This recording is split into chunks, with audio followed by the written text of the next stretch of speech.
الحمد للہ رب العالمین والصلاة والسلام علی سید الانبیاء والمرسلین نبینا محمد وعلی آلہ وصحبہ اجمعین، اما بعد۔ اعوذ باللہ من الشیطان الرجیم، بسم اللہ الرحمن الرحیم۔ یا ایہا الذین آمنوا اطیعوا اللہ واطیعوا الرسول واولی الامر منکم فإن تنازعتم في شيء فردوه إلى الله والرسول إن كنتم تؤمنون بالله واليوم الآخر ذلك خير وأحسن تأويلا۔ وقال تعالى في موضع آخر وأن هذا صراطي مستقيما فاتبعوه ولا تتبعوا السبل فتفرق بكم عن سبيله ذلكم وصاكم به لعلكم تتقون۔ وقال في موضع آخر وَلْتَكُن مِّنكُمْ أُمَّةٌ يَدْعُونَ إِلَى الْخَيْرِ وَيَأْمُرُونَ بِالْمَعْرُوفِ وَيَنْهَوْنَ عَنِ الْمُنكَرِ وَأُولَٰئِكَ هُمُ الْمُفْلِحُونَ۔ محترم ناظرین کرام اور دیگر سامعین، آپ کے سامنے آج کے اس درس میں جس موضوع پر میں لبکشائی کروں گا وہ ہے سلفی دعوت، اس کی اہمیت اور ضرورت۔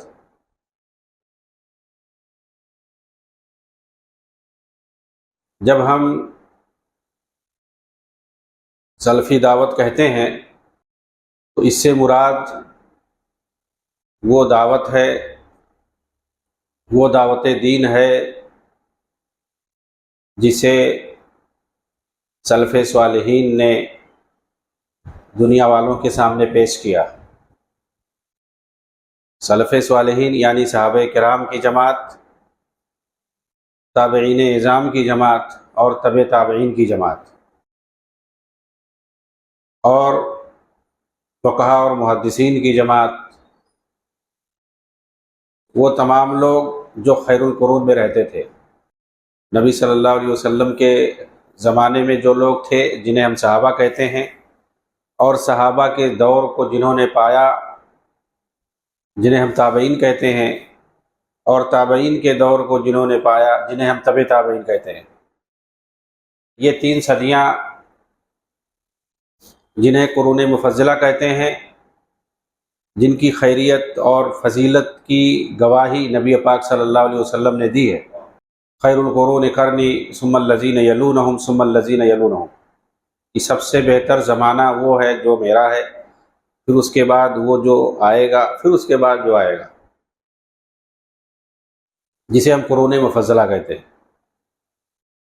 چنانچہ آپ اس دور کو دیکھیں گے، اس دور میں آپ کو ممکن ہے سماجی، معاشرتی، اخلاقی برائیاں دکھائی دیں، کیونکہ اخلاقی برائی جو ہوتی ہے یہ انسان کی فطرت میں ہے، طبعی طور پر سرزد ہو جاتی ہے، جیسے کہ جھوٹ بولنا، غیبت کرنا، چغلی کرنا، اسی طریقے سے اور بھی جو دیگر گناہ ہیں وہ سب ہو جاتے ہیں۔ لیکن جو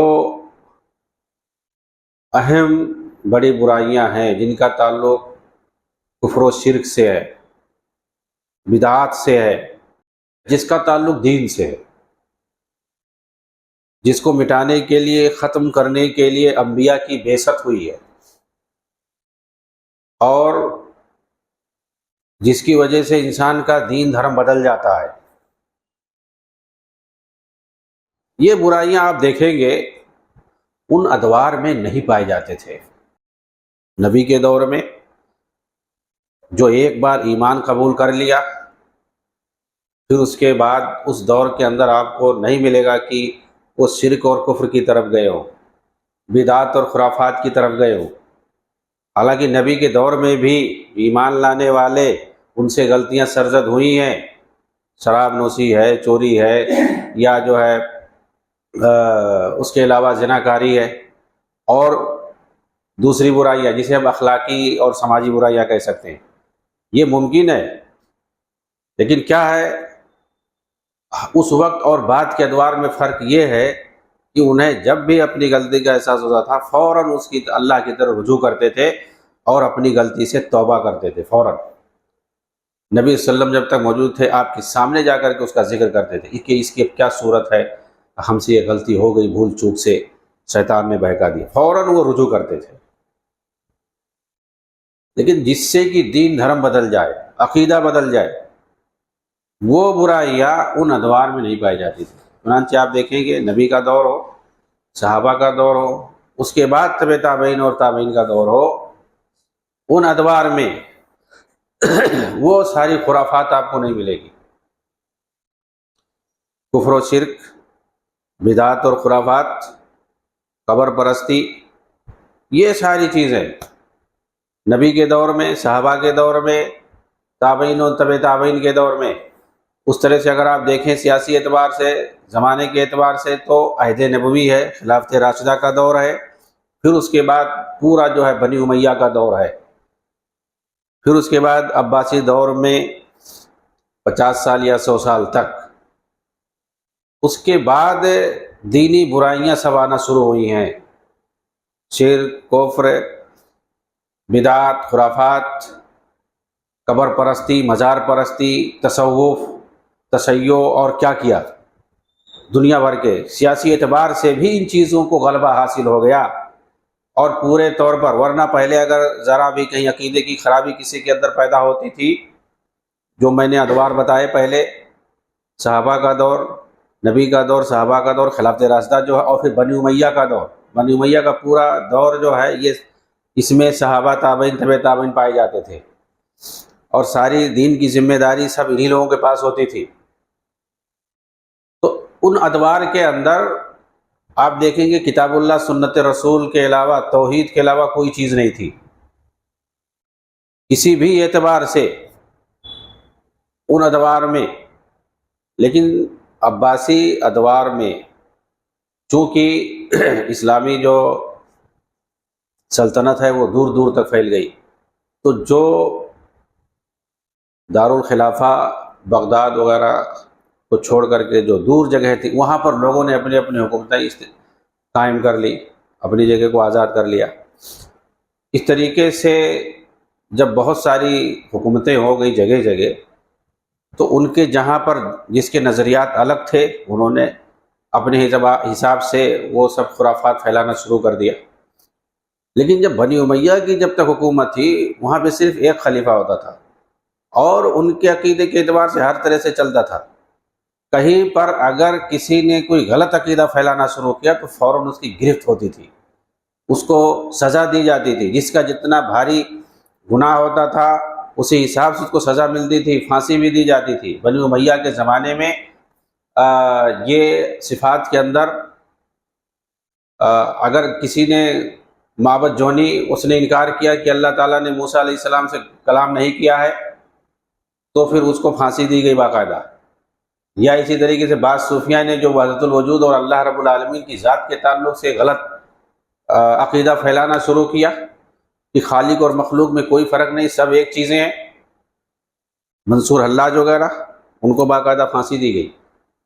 تو غلط عقیدہ، اور اسی طریقے سے جس نے بھی شرکیہ اور کفریہ چیزیں پھیلانا شروع کی، عقیدے میں بدعقیدگی اور انحراف پھیلانا شروع کیا جس نے بھی، تو علماء کی طرف سے بھی اس کی گرفت ہوئی، حکومت کی طرف سے بھی اس کو سزا دی گئی۔ تو اس زمانے میں جس چیز کا غلبہ تھا وہ توحید کا غلبہ تھا۔ یہ خیر القرون کی اہمیت ہے، یہ فضیلت ہے۔ ان ادوار کے اندر آپ دیکھیں گے جتنے مزار پرست ہیں، شرک اور کفریہ کلام کرنے والے، عقیدہ رکھنے والے، جن کی یہاں بدعقیدگی ہے، جن کی یہاں خرافات پائے جاتے ہیں، ان سب کو آپ دیکھیں گے جو تصوف میں عقیدہ رکھنے والے ہیں، خانقاہیت اور مزار پرستی میں جن کا عقیدہ ہے، یہ روافض، یہ خوارج، یہ شیعہ وغیرہ، اور اس کے علاوہ جتنے جو خرافاتی ہے، یہ مسلمانوں میں تقریباً 90% سے زیادہ ہیں۔ یہ سارے لوگ آپ دیکھو گے، یہ برائی کس کی بیان کریں گے، غلط کس کو کہیں گے، ظالم کس کو کہیں گے؟ وہی خیر القرون کے زمانے کو۔ خلافت راشدہ میں حضرت عثمان ایسے تھے، حضرت ابوبکر عمر ایسے تھے، فلاں تمام، اور اس کے بعد خاص طور سے بنی امیہ کا دور، یہ معاویہ ایسے تھے، عمرو بن عاص ایسے تھے، یزید بن معاویہ ایسے تھے، وہ فلاں ایسے تھے، فلاں ایسے تھے۔ بنی امیہ کا جو پورا دور ہے سب کو یہ لوگ ظالم کہتے ہیں یہ صرف جاہلیت کا زمانہ تھا، نعوذ باللہ، دوبارہ جاہلیت آ گئی تھی اور کیا سے کیا ہو گیا تھا۔ لیکن اس کے بعد جب خرافات پھیلتے ہیں، دینی اعتبار سے شرک و بدعات کا دور آتا ہے، یہ تصوف، یہ خانقاہیت، مزار پرستی، تو اصل توحید وہ گم ہو جاتا ہے۔ وہ توحید کا جھنڈا جو بنو امیہ نے پوری دنیا کے اندر پھہرایا، اور جہاں وہ گئے، اندلس سے لے کے افریقہ سے لے کے چین تک، ہندوستان تک، جہاں کہیں بھی گئے پوری دنیا کے اندر انہوں نے توحید کا جھنڈا پھہرایا۔ اس کے علاوہ اور کوئی چیز نہیں۔ ان کے پاس جو مجاہدین ہوتے تھے، ان کے پاس جو علماء ہوتے تھے، وہ صرف توحید، کتاب و سنت کا درس دیتے تھے۔ وہ لوگ جہاں جہاں گئے اسلامی تہذیب کو پھیلایا، عربی کلچر کو نافذ کر دیا۔ نبی صلی اللہ علیہ وسلم جو دین لے کر کے آئے تھے، سیدھا سیدھا وہی دین پہنچایا۔ کوئی خانقاہیت نہیں، کوئی کباب پرستی، مزار پرستی نہیں، کوئی شرک اور بت پرستی نہیں، کوئی چیز نہیں۔ انہوں نے سیدھا سیدھا قرآن، حدیث اور توحید جو انبیاء کا مشن تھا وہی پھیلایا ہر جگہ۔ آپ دیکھیں کہاں تک، یورپ میں اندلس تک انہوں نے جو ہے توحید کا جھنڈا پھہرایا۔ پورا افریقہ آپ دیکھیں 24 ممالک اس وقت ہیں، سب عربی زبان میں بات کر رہے ہیں۔ کہاں سے وہاں عربی زبان کوئی نہیں تھی۔ عربی کلچر تک انہوں نے نافذ کیا جہاں جہاں گئے۔ عربی کلچر کو، قرآن اور حدیث اور توحید پھیلایا، سب لوگ اسلام میں آ گئے جہاں جہاں۔ بنی امیہ جہاں جہاں گئے اور جو اسلام میں پورا ملک جو ہے ان کو جو ہے اسلامائز کر دیے۔ اس کے بعد کوئی ایسا ملک نہیں ہے جو کہیں پر حکومت کیا ہو اور اس نے مسلمان بنایا ہو سب کو، اور سب کو اسلامی رنگ میں ڈھال دیا ہو۔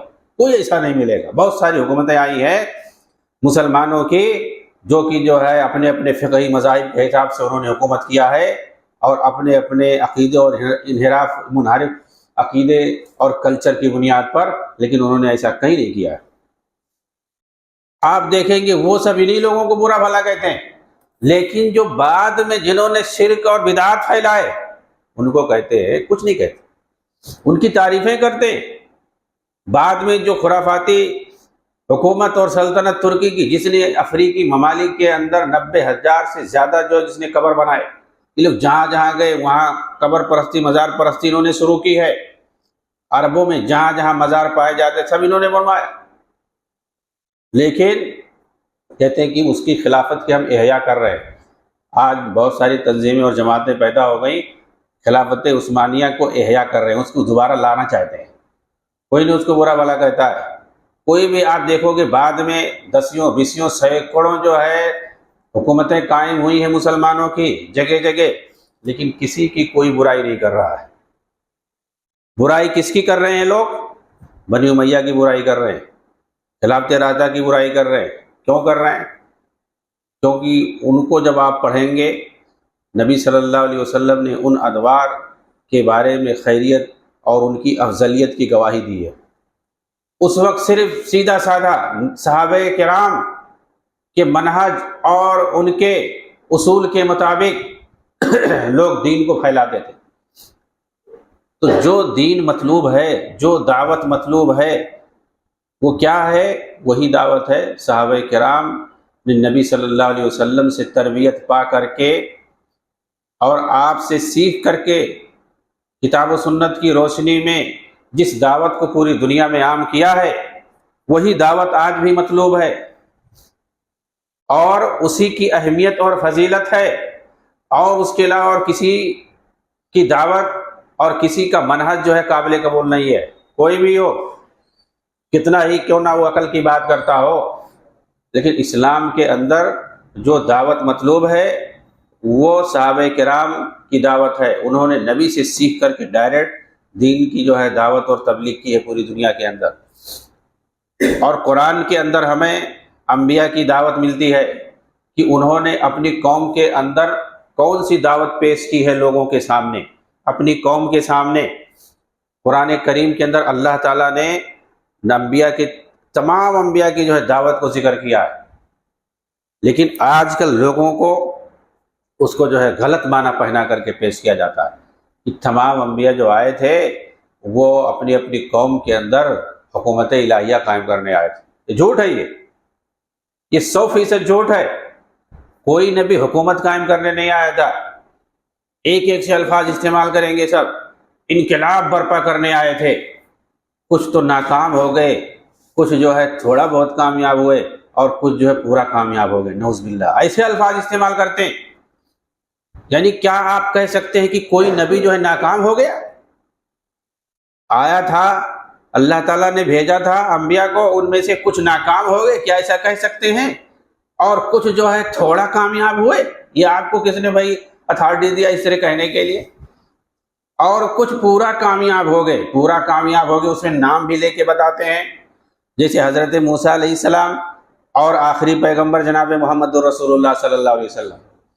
یہ دو لوگ کامیاب ہو گئے اللہ کی دعوت کو پیش کرنے میں اور دین کو قائم کرنے میں، یعنی جو ہے حکومت الہیہ کو قائم کرنے میں دو لوگ کامیاب ہو گئے. اس کا مطلب جو ہے، جو قریباً بعض روایتوں کے مطابق اور 1,00,000 سے زیادہ انبیاء آئے دنیا کے اندر. اللہ تعالیٰ نے کہا ہے کہ کوئی ایسی بستی نہیں ہے جہاں ہم نے کسی نبی کو نہ بھیجا. وما من قریۃ الا کوئی ایسی بستی نہیں ہے کہ ہم نے وہاں پر ایک رسول یا نبی کو نہ بھیجا ہو. 1,00,000 سے زیادہ انبیاء آئے، ان میں 2 نبی صرف کامیاب ہو گئے پورا، اور باقی ناکام ہو گئے. اس کا مطلب یا تھوڑا کامیاب ہو، یہ کون آپ کو بولا ایسا؟ یہ دراصل جب جس کا منہج کچھ الگ ہو جاتا ہے، ہٹ جاتا ہے، نبی صلی اللہ علیہ وسلم نے جو ہمیں بتایا ہے صحابہ کے ذریعے سے، جب اس سے ہم بھٹک جاتے ہیں اور اپنا ہم اصول اور ضابطہ پیش کرتے ہیں، یا ہمارا اپنا کوئی ایجنڈا ہوتا ہے، خاص ایجنڈا، اس کو حاصل کرنے کے لیے لوگوں کو جب گمراہ کرنا ہوتا ہے تو ایسے ہی الٹی سیدھی باتیں کرتے ہیں. یہ تو کوئی احمق انسان ہی کہے گا، جس کے پاس بھی تھوڑی بہت عقل ہوگی، دین سے، اسلام سے اس کو تھوڑی بہت بھی رغبت ہوگی، خواہش ہوگی، وہ ایسی بات کہہ ہی نہیں سکتا ہے. وہ سیدھا سیدھا کہے گا کہ جو بھی نبی آئے وہ اپنی مشن میں کامیاب رہے. ہر کوئی یہی کہے گا، وہ اپنی مشن میں کامیاب ہے. ان کو جو ٹارگٹ دیا گیا تھا، ان کو جو ذمہ داری دی گئی تھی، اس کو انہوں نے پورا پہنچا دیا. ہر کوئی یہی کہے گا، ہر مسلمان جس کو بھی تھوڑی بہت سوچ بوجھ ہوگی، یا اگر کوئی مسلمان ہے وہ دین کو صحیح سے نہیں سمجھتا ہے، وہ بھی یہ کہے گا، اگر اس کو انبیاء پر یقین ہے. اور ایمان کا ایک رکن ہے، یہ ایمان کا یہ ایک رکن ہے کہ تمام انبیاء پر ایمان لانا. تو ایمان لانے میں یہ چیز شامل ہے کہ نبی کو اللہ تعالیٰ نے جو ذمہ داری دے کر بھیجا تھا اس کو انہوں نے پورا ادا کیا ہے. یہ ماننا. یہ ہم اگر کہیں کہ وہ ناکام ہو گئے، اس کا مطلب جو انہوں نے ذمہ داری ادا نہیں کی. یہ صرف محمد صلی اللہ علیہ وسلم کے بارے میں نہیں، تمام انبیاء کے بارے میں یہ عقیدہ رکھنا کہ اللہ تعالیٰ نے انہیں جو ذمہ داری دی تھی انہوں نے اس کو پورا ادا کیا ہے، یہ اس میں شامل ہے، ایمان میں شامل ہے. پھر اگر ایسا کرے کہ کوئی ناکام رہا، یہ غلط ہے. تو انبیاء کا مشن کیا تھا؟ انہوں نے اپنی قوم کے سامنے کون سی چیز پیش کی جس میں وہ پورا کامیاب رہے؟ یہی ہے توحید کی دعوت. ہر کسی نے توحید کی دعوت پیش کی ہے اور شرک سے روکا ہے. جب کسی قوم میں شرک، بت پرستی، غیر اللہ کی طرف لوگ بھٹکے، اللہ کو چھوڑ کر کے، اللہ کی عبادت اور پرستش کو چھوڑ کر کے دوسری کی طرف گئے، وہاں ضرورت محسوس ہوئی، اللہ تعالیٰ نے نبی بھیجا. اور پھر نبی نے آ کر کے اسی کو یہی پیغام دیا کہ جو ہے اللہ کی عبادت کرو، صرف اللہ کی عبادت کرو. اور یہی جو ہے تخلیق انسان کا مقصد بھی، وما خلقت الجن والانس الا لیعبدون. ہم نے انسان اور جنات کو اپنی عبادت کے لیے، اپنی اطاعت کے لیے پیدا کیا ہے. تو عبادت اور پرستش کے لیے اللہ تعالیٰ نے پیدا کیا ہے. جب شیطان بھٹکا دیا اور دوسری کی عبادت کرنے لگا تو اللہ نے نبی بھیجا کہ جا کر کے ان کو صحیح راستے پہ لاؤ، سیدھے راستے پر لاؤ. وہ لوگ بھٹک گئے، نبی نے آ کر کے ان کو صحیح راستہ بتایا. وہ صحیح راستہ کیا ہے؟ اللہ کی عبادت، شرک سے روکنا. یہ دو کام، اللہ سے عبادت، اللہ کی عبادت کرنا، اس کی طرف لانا، اور روکنا کس چیز سے؟ شرک سے روکنا. سارے انبیاء کا یہی مشن تھا اور سب نے یہ پیغام پہنچایا. حضرت آدم سے لے کے نوح علیہ السلام سے لے کر کے حضرت نوح علیہ السلام سے لے کے آخری پیغمبر جناب محمد رسول اللہ صلی اللہ علیہ وسلم تک سب نے یہی کام کیا ہے. اللہ کے رسول صلی اللہ علیہ وسلم مکہ کے اندر 13 سال تک تھے. بعثت کے بعد آپ دیکھیں آپ صلی اللہ علیہ وسلم کی زندگی وہاں مکہ کے اندر مکی زندگی کو آپ دیکھیں آپ نے کیا کیا ہے. توحید کو پھیلایا، لوگوں کو شرک اور بت پرستی سے روکا، اس پر کبھی سمجھوتا نہیں کیا. مکہ والوں نے آپ کو روکنے کی کوشش کی کہ آپ ٹھیک ہے اللہ کی عبادت کی طرف لوگوں کو بلائیے، لیکن جو ہے لوگوں کو جو اپنے دوسرے معبودوں کی عبادت کرتے ہیں ان کی برائی مت کیجیے اور لوگوں کے اندر نفرت مت پھیلائیے. باپ بیٹوں کو آپس میں جدائی مت کیجیے، خاندان آپس میں جو ہے ایک دوسرے سے دشمن بن رہے ہیں. یہ مکہ والے کہتے تھے. آج بھی اگر کوئی شرک سے روکتا ہے، بدعات سے مسلمانوں کو روکتا ہے، تو کچھ تنظیمیں اور جماعتیں ہیں جو ایسا بولتے ہیں کہ اختلاف پیدا کر رہا ہے. یہاں اختلافی بات نہیں کہنی چاہیے، کون کیا کر رہا ہے اس پر نکیر نہیں کرنا چاہیے، اس کے خلاف نہیں بولنا چاہیے. جو شرک کر رہا ہے، جو تقلید کر رہا ہے، جو بدعات خرافات کر رہا ہے اس کو کرنے دو، اس کے خلاف مت بولو، ورنہ کیا ہوگا؟ آپس میں اختلاف ہوگا، لوگوں کو جوڑ نہیں پاؤ گے، لوگ بھاگیں گے. ایسا لوگ بولتے ہیں اور بہت سارے اہل حدیث لوگ ایسی تنظیموں میں جا رہے ہیں، خاص طور سے جماعت اسلامی والے. آپ ان کے پاس جاؤ وہ یہی کہیں گے، اور وہ سب سے زیادہ دعویٰ کرتے ہیں کہ ہم انبیاء کے مشن پہ چلنے والے ہیں اور ہم اسلامی حکومت لانا چاہتے ہیں. کون سی اسلامی حکومت لاؤ گے؟ اسلامی حکومت اگر تمہارے حساب سے قائم ہو جائے، جس حساب سے سب کو لے کے چلنا چاہتے ہو، اس میں جو ہے شیعہ بھی ہو، بریلوی بھی ہو، دیوبندی بھی ہو، اہل حدیث بھی ہو، جماعت اسلامی بھی ہو، سارے لوگوں تمہارے حساب سے اگر اسلامی حکومت آ جائے، آنے کے بعد تم کہتے ہو ہم اسلام نافذ کریں گے، پہلے کچھ مت بولو کسی کو، جو جیسا کر رہا ہے سب لوگوں کو لے کے چلو، ایک پلیٹ فارم پہ کام کرو.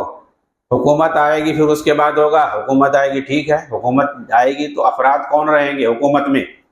یہی سارے لوگ تو رہیں گے کہ حکومت آئے گی اس کے بعد سب کو کنارے کر دو گے، صرف اپنا نظریہ پیش کرو گے. ایسا تو ہوگا نہیں، سب کی بات ماننی پڑے گی. تو شیعہ کہے گا بھائی ہمارا جعفری جو ہے فقہ نافذ ہوگا، کرو گے آپ. بریلوی بولے گا بھائی ہمارا احمد رضا کا جو بہار شریعت ہے اس کے مطابق فیصلہ ہونا چاہیے، وہ نافذ ہونا دستور میں، آپ کرو گے. اہل حدیث بولے گا بھائی صرف قرآن حدیث کے خلاف کچھ نہیں چلے گا، آپ کرو گے. دیوبندی بولے گا فقہ حنفی کے مطابق فیصلہ ہوگا، اس حساب سے شریعت نافذ کرو، آپ کرو گے. کس کی مانو گے آپ؟ یہ صرف خرافات، یہ ڈھکوسلا ہے، یہ فریب لوگوں کو دھوکہ دے کر کے صرف بھیڑ جمع کرتے ہیں تاکہ کسی طریقے سے حکومت آ جائے، بس اس کے علاوہ اور کچھ نہیں. کیونکہ یہ تجربے میں دیکھا گیا ہے باقاعدہ، اور انہوں نے کئی ملکوں میں اس طریقے سے حکومت قائم کی ہے. یہی سب لوگ عوام کو دھوکہ دے کر کے، پبلک کو اپنے فیور میں کر کے، ووٹ حاصل کر کے، اور انہوں نے حکومت حاصل کی ہے اس طرح سے دھوکہ دے کر کے کہ ہم آئیں گے، شریعت نافذ کریں گے، یہ کریں گے، وہ کریں گے. ٹیونس میں دیکھا گیا، لیبیا میں دیکھا گیا، مصر میں دیکھا گیا. لیکن اس کے بعد انہوں نے کیا کیا؟ وہی جیسے پہلے جمہوری حکومت تھی، پارلیمانی نظام تھا، سیم وہی نظام انہوں نے لاگو کیا، کچھ نہیں کیا. بلکہ مصر کے اندر یہ لوگ تو بڑے لمبے لمبے دعوے کر رہے تھے، لیکن باقاعدہ آپ دیکھیں گے اس ریکارڈ میں موجود ہے. جو ان لوگوں کا، اخوانیوں کا جو صدر بنا محمد مرسی، باقاعدہ ٹی وی پر اس نے کہا، جب اس سے پوچھا گیا کہ آپ لوگ تو بولتے تھے اسلامی شریعت نافذ کرنے کے لیے، تو کیا آپ حدود اور قصاص نافذ کریں گے؟ چوری کوئی آدمی کرے گا تو ہاتھ کاٹیں گے؟ تو اس نے باقاعدہ مذاق کیا، کہا نہیں ایسا کیسے اس زمانے میں چل نہیں پائے گا، یہ سب ہاتھ کاٹنا ہے، یہ سب فقہ کی کتابوں میں لکھا ہوا ہے، دور حاضر میں یہ سب نہیں چل پائے گا. ایسا اس نے باقاعدہ بولا. کیا دین اسلام جو ہے آج نہیں چل پائے گا؟ تو کیوں الیکشن سے پہلے کیوں بولتے تھے کہ ہم اسلامی شریعت نافذ کریں گے؟ آج کہہ رہے ہو نہیں چل پائے گا. اور قانون کون سا ہوگا؟ اسلامی قانون نافذ ہوگا عدالتوں میں۔ کہا کہ ہمارے پاس آلریڈی 1923 کا دستور بنا کے رکھا ہوا ہے، اسی کے مطابق فیصلہ چلے گا۔ 1923 میں مصر کے اندر انگریزوں نے قانون بنایا تھا، جیسے ہندوستان کے اندر آج جو قانون چل رہا ہے 1935 کا قانون چل رہا ہے عدالتوں میں، اسی میں سب امینڈمنٹ ہو رہا ہے، ترمیم ہو رہی ہے۔ لیکن جو قانون چل رہا ہے چاہے انڈیا میں پاکستان میں، 1935 میں انگریزوں نے جو قانون بنایا تھا آخری اسی حساب سے چل رہا ہے۔ تو ایسے وہاں بھی انگریزوں کی حکومت تھی 1923 کے اندر، ان کے زمانے میں بنایا ہوا قانون ہے، آج بھی وہی چل رہا ہے۔ اور اس نے وہی بات کہی کہ ہمارا جو دستور ہے پہلے سے اسی کے حساب سے چلے گا، پارلیمنٹ میں قانون سازی ہوگی۔ پارلیمنٹ میں قانون سازی کون کرتا ہے؟ انسان کرتے ہیں، جو چن کے ایم پی چن کے جو جاتے ہیں وہی لوگ قانون بناتے ہیں۔ اس نے وہی بات کہی، اور یہ لوگ بولتے تھے کہ فلسطین کو ہم آزاد کریں گے اور بیت المقدس سے ہم حکومت کریں گے۔ ہوا کیا؟ یہ لوگ قابض ہو گئے اقتدار پہ، اس کے بعد انہوں نے اپنا جو ہے الگ سے سفیر بھیجا، سفیر بدل دیے بس، اور اس کے بعد تعلقات جو کہ توں باقی رہے۔ اور اس نے باقاعدہ کہا بھی کہ ہمارے پہلے سے جو تعلقات ملک سے چل رہے تھے ویسے ہی رہیں گے، اس کے اندر کوئی کمی بیشی نہیں ہوگی۔ کیا کیا انہوں نے؟ دھوکہ دیا، کوئی شریعت نہیں۔ تو یہ لوگ جب تک حکومت میں اور اقتدار جب تک ان کے پاس نہیں آتا ہے، سڑکوں پہ مظاہروں میں خوب نعرے لگائیں گے اور خوب جو اسلام اور شریعت کی بات کریں گے، لیکن حکومت پانے کے بعد وہ سب بھول جاتے ہیں، بلکہ پہلے سے زیادہ جو ہے ان کے یہاں خرافات ہوتا ہے، سب کو اور زیادہ آزادی دی جاتی ہے، جو جیسا ہے ویسا کرے۔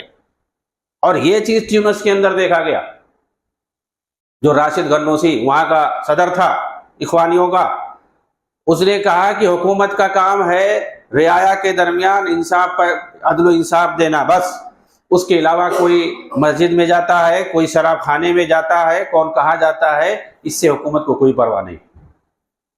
تو یہ ان کا نظریہ ہے۔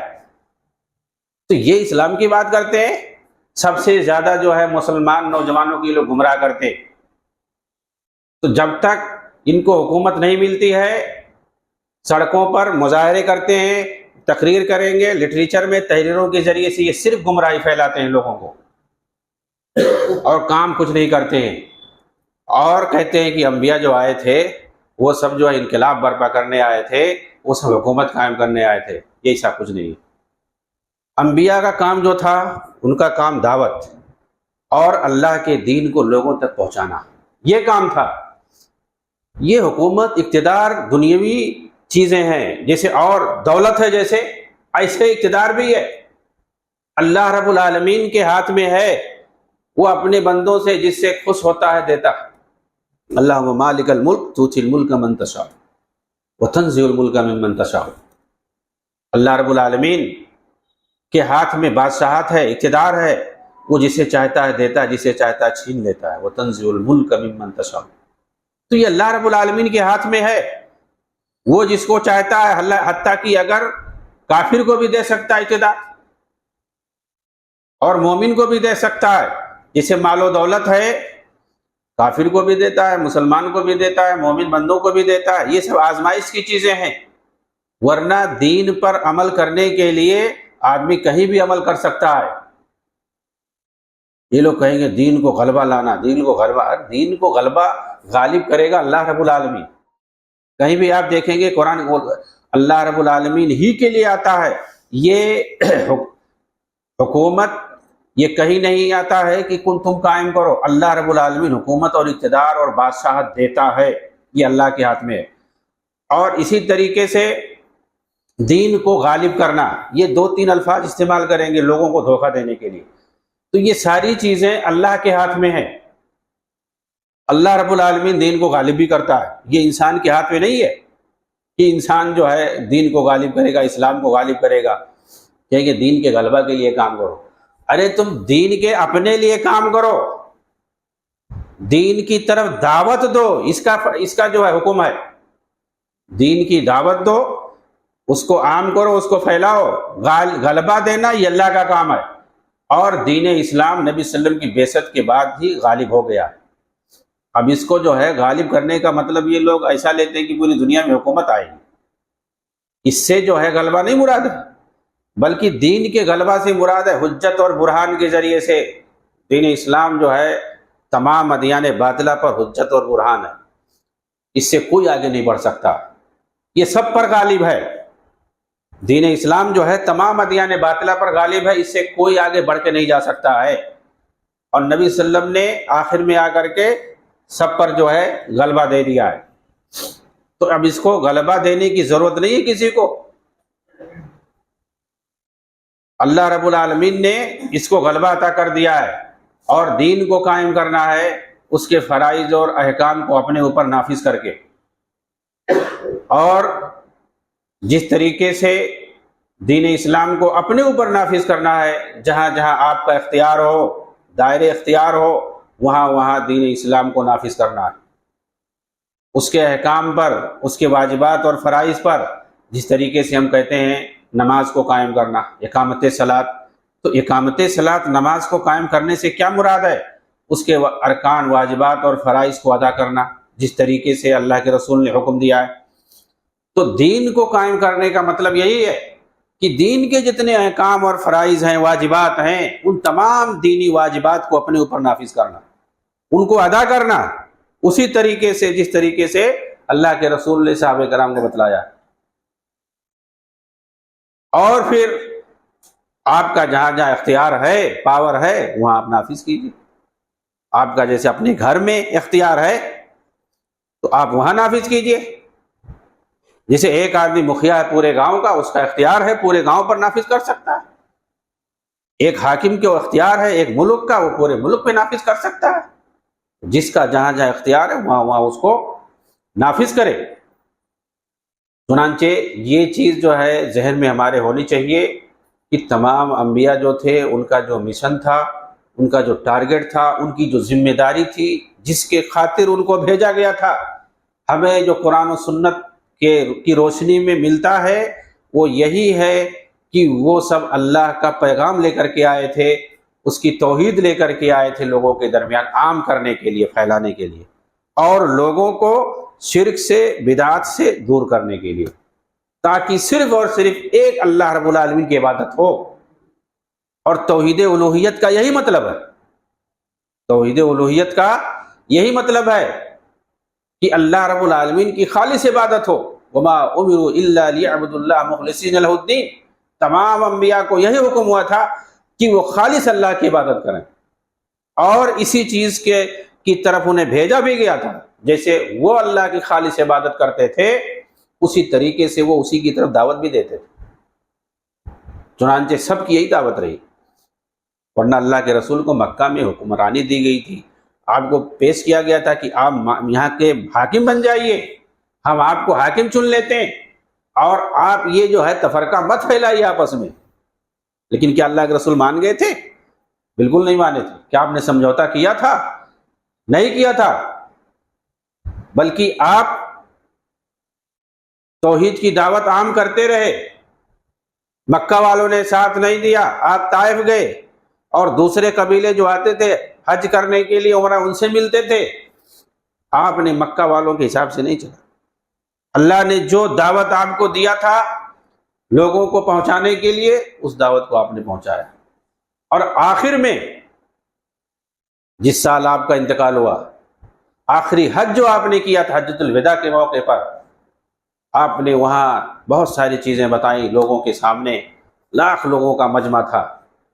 آپ نے سب کچھ تقریر کرنے کے بعد، اور جس وقت کی آخری آیت نازل ہوئی تھی قرآن کریم کی، اس وقت، اور جس وقت یہ آیت نازل ہوئی کہ آج میں نے دین کو پورا کر دیا ہے، سورہ مائدہ کے اندر 3 نمبر آیت جو ہے، الیوم اکملت لکم دینکم واتممت علیکم نعمتی ورضیت لکم الاسلام دینا۔ سورہ مائدہ کہتے ہیں یہ کہ سورت کے حساب سے آخری سورت ہے، یہ اس کے اندر یہ آیت موجود ہے، اور یہ 10 ذی الحجہ کے اندر، 10 تاریخ کو ذی الحجہ کے موقع میں نازل ہوئی تھی آیت کہ آج میں نے دین کو مکمل کر دیا۔ اس وقت اللہ کے رسول نے صحابہ کرام سے جو وہاں موجود تھے ان سے گواہی لی تھی، کیا میں نے اپنا حق ادا کر دیا؟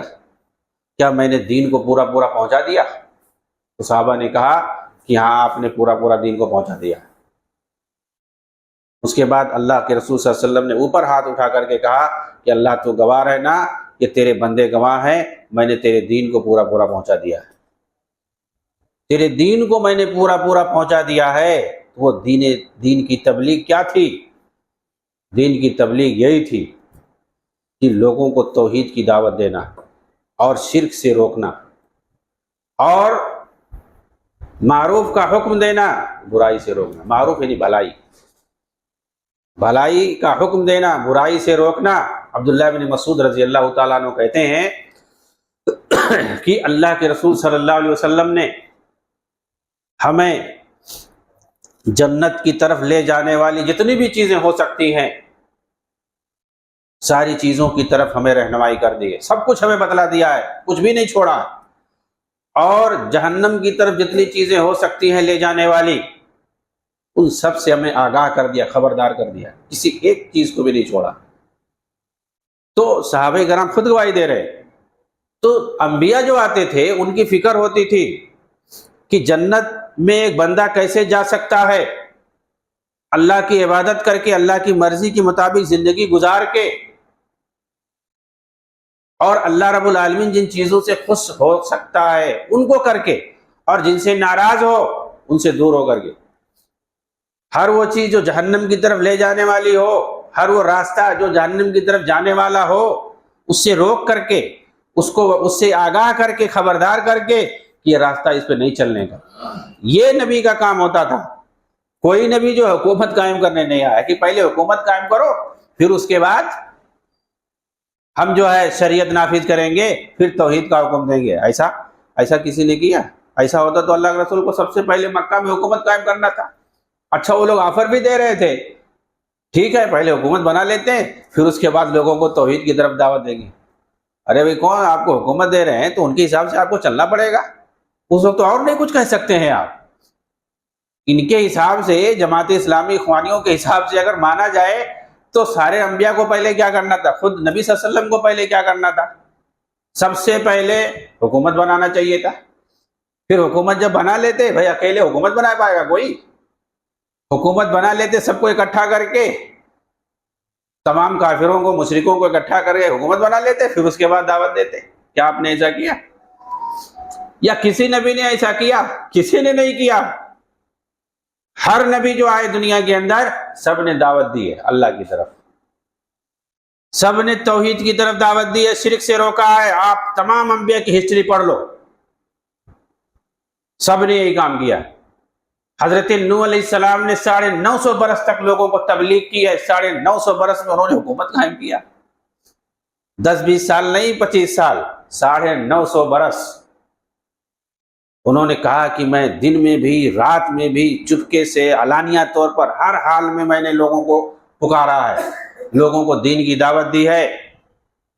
آپ نے یہی کہا کہ یہ لوگ کافر کے کافر رہ گئے، مشرک کے مشرک رہ گئے، انہوں نے ہماری بات نہیں مانی، یہی کہا۔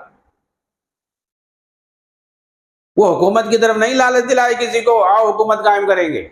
انہوں نے دین کی طرف دعوت دی، توحید کی طرف لوگوں کو بلایا، شرک سے روکا ہے، بت پرستی سے روکا ہے، بدعات سے روکا ہے، خرافات سے روکا ہے، برائیوں سے روکا ہے، ہر طرح کی برائی سے۔ اور برائیوں میں سب سے بڑی برائی شرک ہے، سب سے نمبر 1 شرک ہے برائیوں میں۔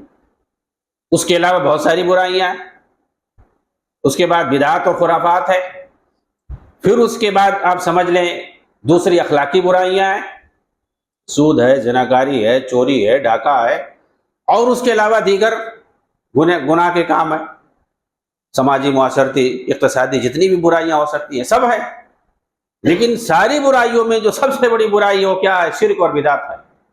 تو انبیاء کا سب سے بڑا فوکس پہلے شرک اور بدعت پہ ہوتا تھا۔ شرک میں بہت کچھ آ جائے گا، غیر اللہ کو پکارنا۔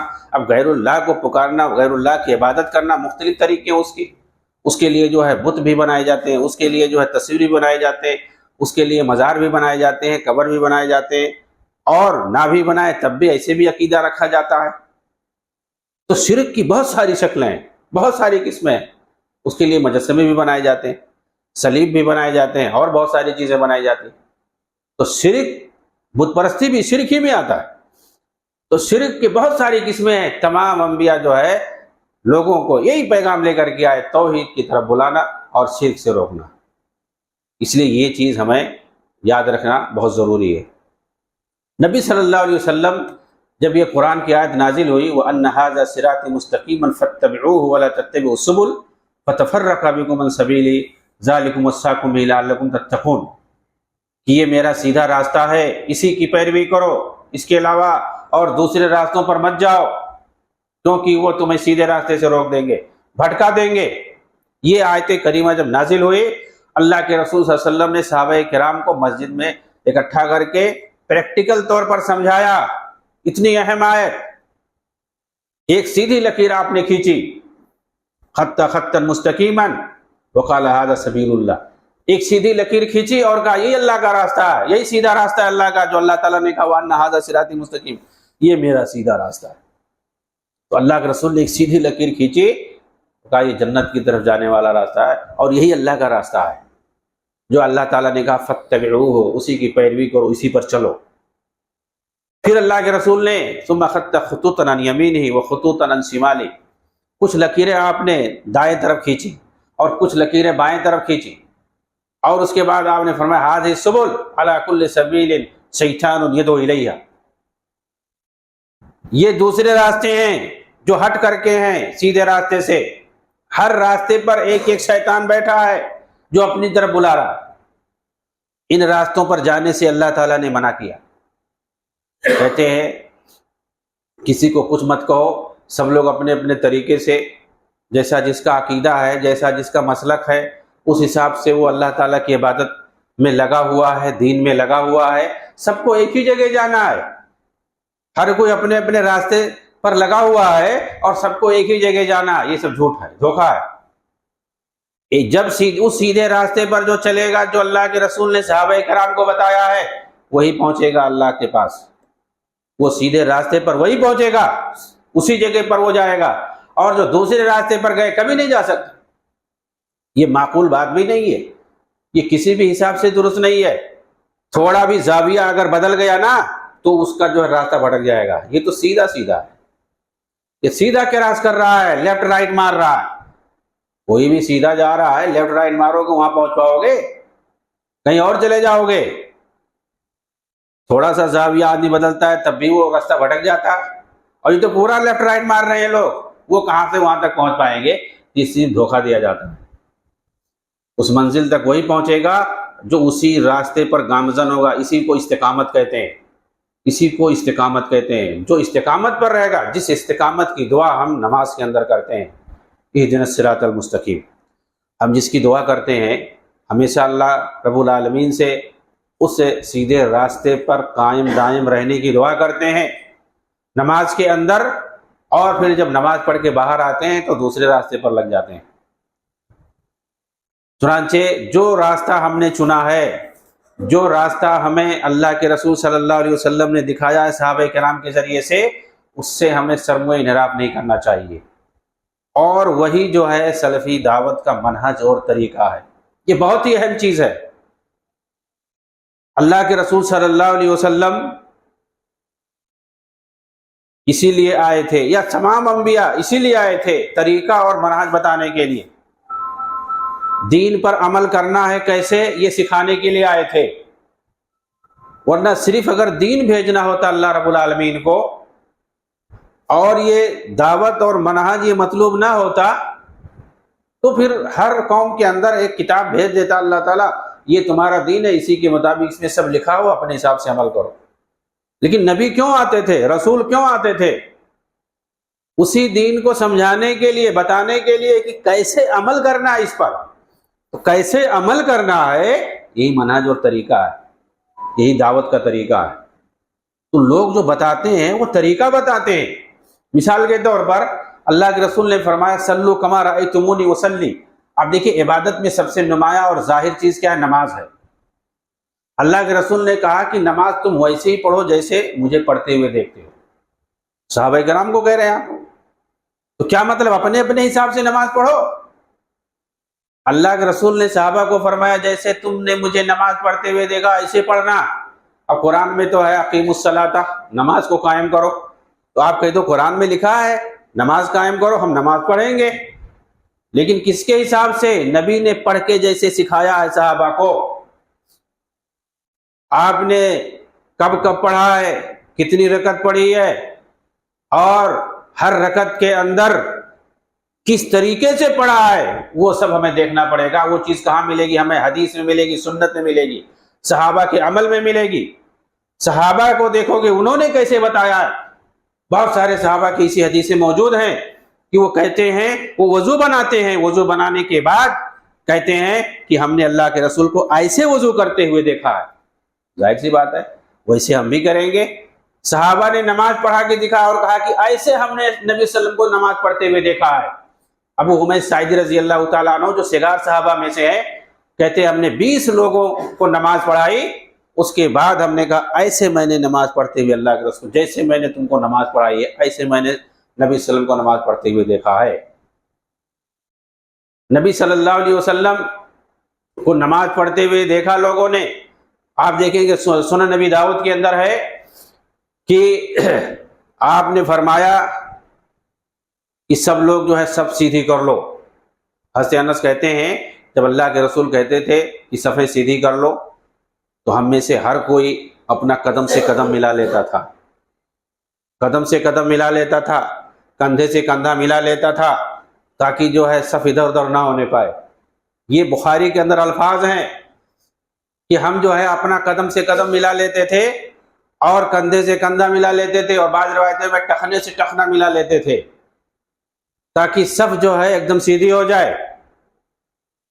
ظاہر سی بات ہے آج وہی کام اہل حدیث کر رہے ہیں تو ان کو برا بھلا کہا جاتا ہے۔ یہ سب قدم سے قدم ملانے کی کیا ضرورت ہے؟ آپس میں سٹنے کی کیا ضرورت ہے؟ تو نبی صلی اللہ علیہ وسلم طریقہ بتا رہے ہیں، صحابہ کرام اس پر عمل کر رہے ہیں۔ اگر صحابہ کرام غلط کرتے تو اللہ کے رسول روکتے۔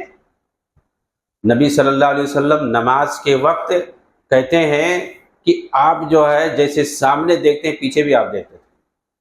یہ حدیث کے اندر ہے، اور یہ ہمیشہ نہیں، صرف ابن عثیمین رحمہ اللہ نے لکھا ہے کہ یہ معجزہ اللہ کے رسول کو حاصل تھا یہ صرف نماز پڑھاتے وقت، کیونکہ آپ نے نماز پڑھاتے وقت یہ بات کہی ہے کہ تم لوگوں کو میں پیچھے بھی دیکھتا ہوں، پیچھے سے بھی دیکھتا ہوں، یعنی تمہاری صفوں کو میں دیکھتا ہوں کتنی سیدھی ہے، لوگ کہاں ادھر ادھر ہے۔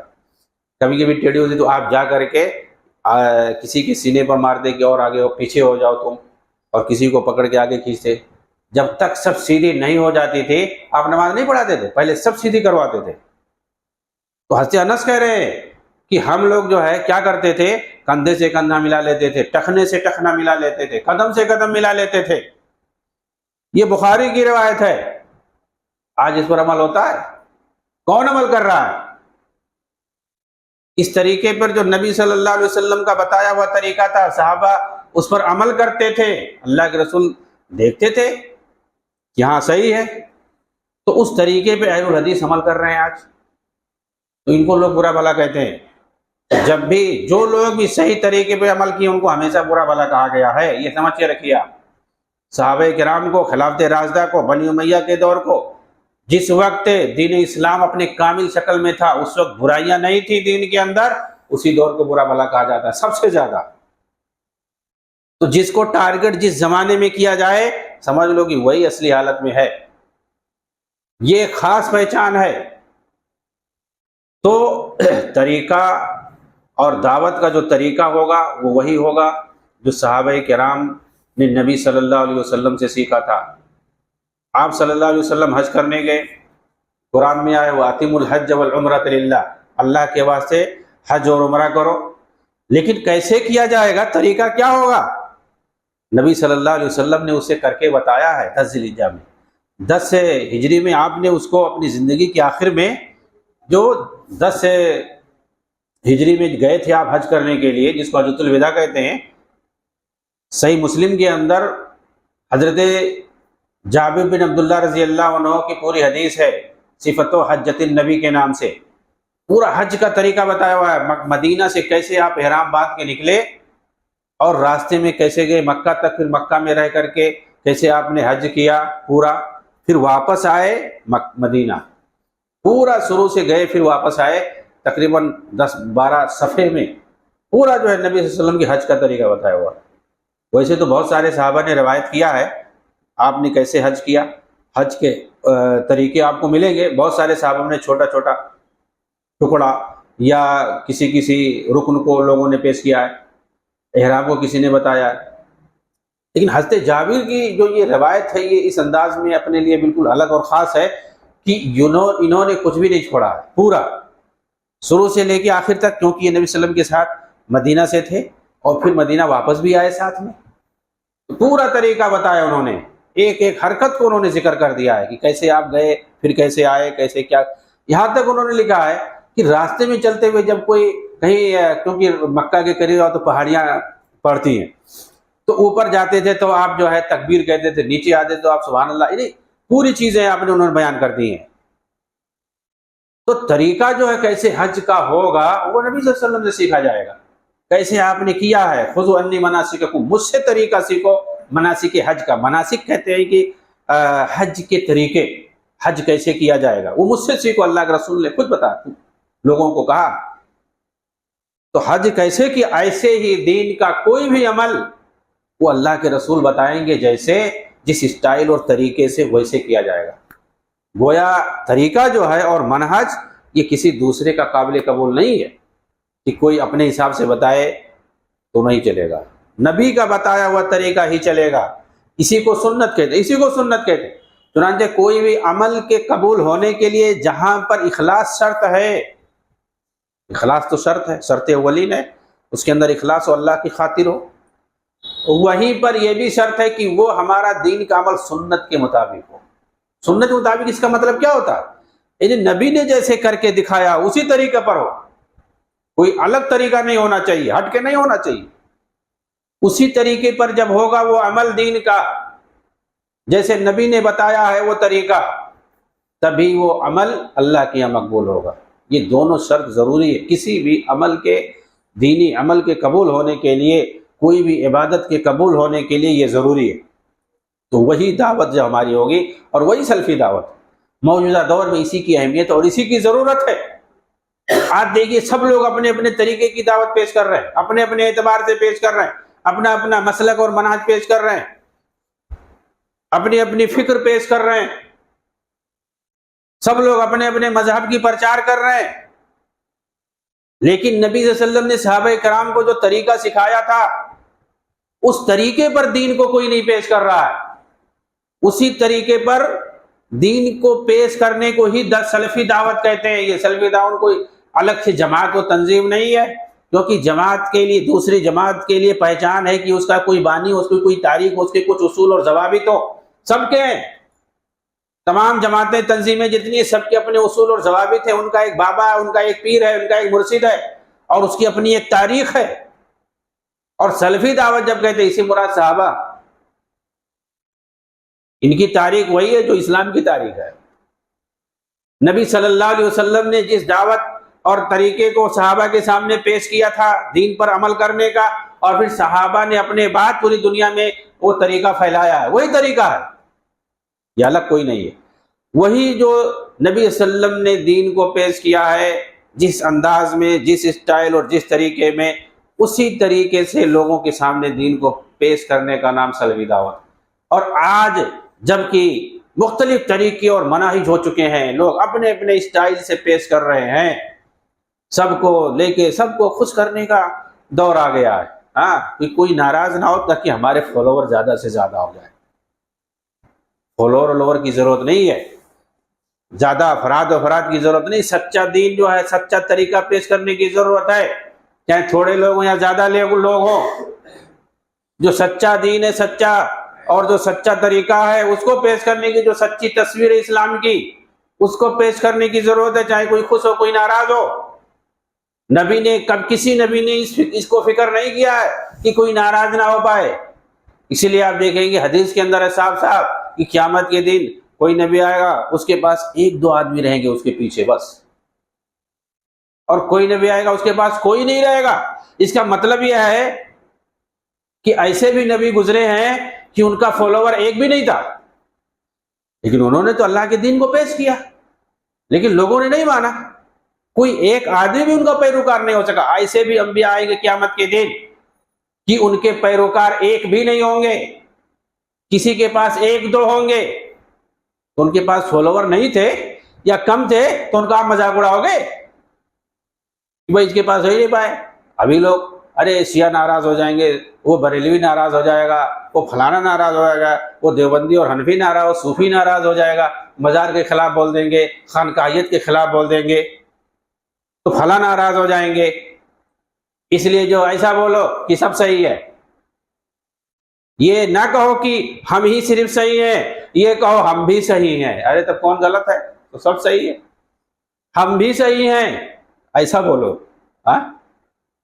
ایسا نہ بولو ہم ہی صرف صحیح ہیں۔